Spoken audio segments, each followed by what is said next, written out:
Reading এর ক্ষেত্রে 2 ঘন্টা পড়তে হবে, এটা মাস্ট ফর দ্য আইন। 2 ঘন্টা পড়তেই হবে, 2 আওয়ার্স রিড করে যাওয়া, শুধু বুঝবা। যদি 2-একটা শব্দ না পারো সমস্যা নাই, এই জন্য আমি 5টা বইয়ের কথা বলি। 5 books: the secret, rich dad poor dad, the alchemist, think and grow rich.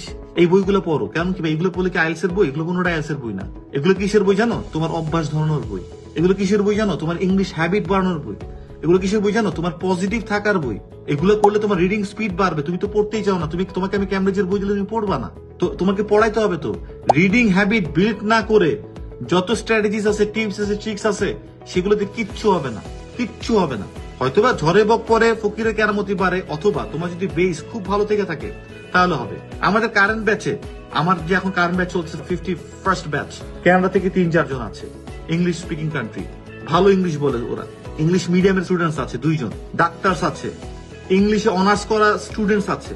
এই কারেন্ট ব্যাচের কথাই বলছি, যারা এখন আমাদের আইএলটিএস রেজিস্টার্ড অলরেডি কোর্স করছে, তাদেরও সমস্যা।